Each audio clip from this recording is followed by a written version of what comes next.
Glorious greetings, everyone, and I hope that you're having a wonderful day. We're here in Southeast Texas, and it is hot and humid. I understand that so many people all over this country are having a really difficult time with temperatures as well.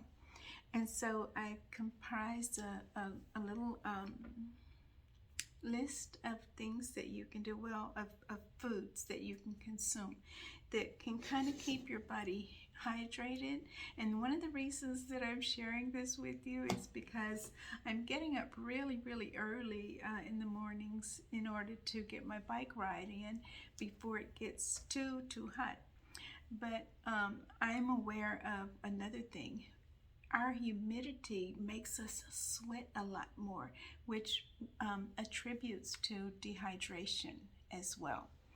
Okay, and so if you're dealing with things like high blood pressure, high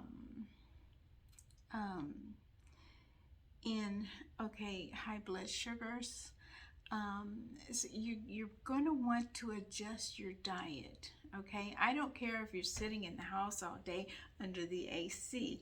Some of the things that happens with the humidity is that although we may be sitting in the house and not sweating, there are changes still going on in your body. And for those of us who have to go outside or who choose to go outside and maybe enjoy a good sweat. So this morning after my ride, the sweat was pouring off of me as I walked into my garage, and I thought, well, sauna time.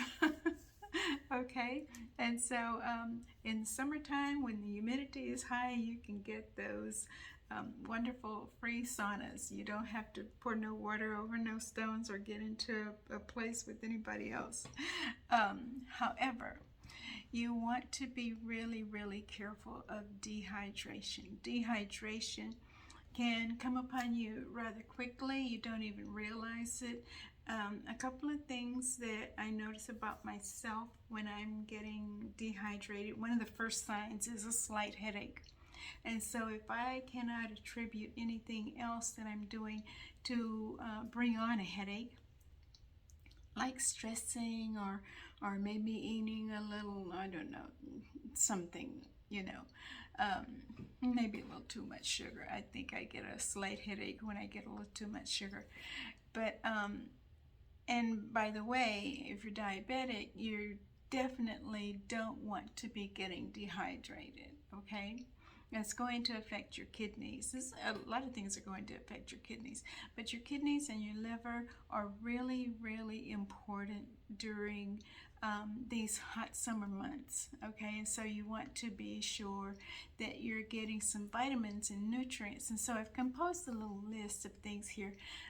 One of the things that I try to be very careful of is low potassium. And dehydration will cause low potassium. So you need 3 minerals, potassium, sodium, and magnesium, that helps with your circulation, okay? It helps keep the heart pumping and those sorts of things. So potassium, magnesium, and sodium. And now that doesn't mean to go out and get a bunch of chips, okay? And a lot of our outdoor activities are providing occasions to sandwich and chips, French fries and hamburgers and Cokes and all this kind of stuff. But I've come up with a list of things that are going to be really good for your hydration and have a degree of potassium, sodium, and magnesium. Okay, so I'm going to start here, and I did write them down so I don't forget today. So anyway, the first one I wrote down was cantaloupe. I kind of like cantaloupe. Cantaloupe is nice and sweet and juicy, and then watermelon follows right behind that. Okay, so cantaloupe also has vitamin A and vitamin C. Okay, now vitamin A and C work with your immune system and help to not um, mm, get so dehydrated. Okay, let's just focus on the dehydration because I only wrote limited notes and my brain is not like clicking so much. I think it's time for me to have some watermelon. Okay, so watermelon has vitamin C, potassium, and magnesium. All right. It's actually kind of low on carbs because there's only 11 carbs per cup of watermelon. And it has something called lycopene. You can look this one up because I didn't get all the other things, but lycopene is very important. Okay, along with vitamin A. So these things help with our eyesight. Okay, all right. Okay, so cantaloupe, watermelon, cucumbers. And I was amazed because I found out some things about cucumbers that I didn't really understand, that I didn't recognize from before. There's only 6 grams of carbs for those of us who are watching our carbohydrate intake, and that's important during hot, humid weather because you don't want to get constipated because you're dehydrated. All right, so these foods are going to help irrigate you, and the amount of fiber that they have in them, and it's soluble fiber and insoluble fiber.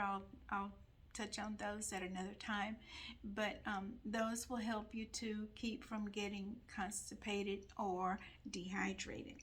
So cucumbers are really special. Cucumbers have protein, magnesium, vitamin C, and vitamin K.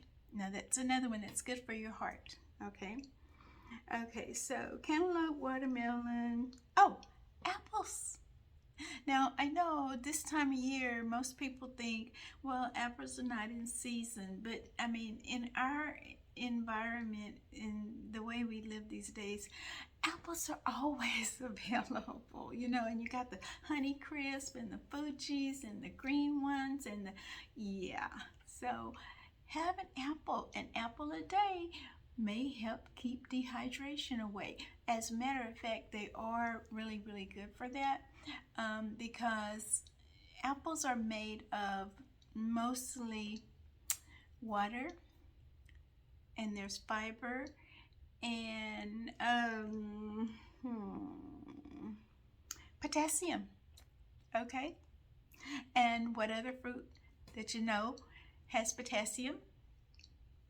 Bananas. Okay, now bananas also have potassium, vitamin B6, which helps your nervous system, and vitamin C. Okay, supports your immune system. Now add to that, have a nice salad. Okay, so my biggest thing these days is I make my own almond milk. I like almond milk, but I don't like all the other stuff in it. So it's almonds and water and a couple of dates because I like it a little bit sweet, and a dash of salt. And sometimes I'll put some vanilla flavor in it. But I make me a smoothie. And sometimes I like a papaya and banana smoothie, or papaya and pineapple and banana smoothie. So I call that my tropical shake. Okay. All right. So the other things that you can do is make yourself a nice big salad. Okay. Especially that's what I'm having for dinner after we've been through a long hot day, and then you don't want to have a long hot night because you don't want to eat a lot of bread and meat and crackers and chips and then go to bed with all that because you're going to break out in a sweat mostly. Okay, so no, I was going to say that might apply to most of us who are having menopausal symptoms, but not so much, because when you go to bed with heavy food, meat, bread, pasta, lots of starches, and you're dehydrated, 9 times out of 10, you're going to have some problems with constipation.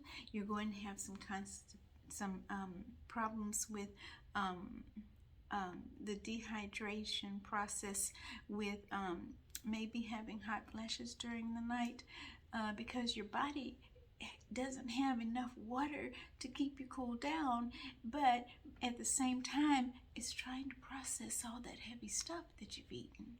Okay? All right? So, here's some things that go into your salad, and I'll bet you can guess most of them: cucumbers, lettuce, celery, tomatoes, olives, bell peppers, zucchini. Zucchini squash is really, really good. It's way up there on the list of things to help you keep dehydrated. Not so much if you're going to fill them up with a whole bunch of salt and make those crispy little chips, which I like, but I'm behaving myself because it's summertime and it's humid, so, and I don't want to be dehydrated. So the way that we prepare our food is going to be highly influencing on how the body is processing the food that you're eating. And so you want to get the best bang for your buck, and you want to give living foods to a living body. Okay? Now let's see if I had anything else on there that I missed. Nope, I didn't. We're doing so well. Now I hope some of this message reaches you and helps you to make better decisions when you're in the supermarket. And remember, always look at the freshness of things. Is this the time of year to be indulging and enjoying fruits and vegetables? Eat your fruits and vegetables, okay? And hopefully, if we get a cold winter, you can go back to these other things. But some soups are great chilled. I had a dish at a Thai place on this past weekend, and I noticed that when I had some leftovers that I brought home and I had put it in the refrigerator, I decided to taste some of it, and it was a soup.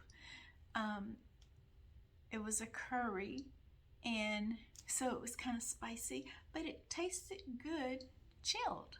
Okay, it had shrimp and the bamboo stuff and the bell peppers and all this, and it was very good chilled. So yeah, cold soup, yeah, summertime.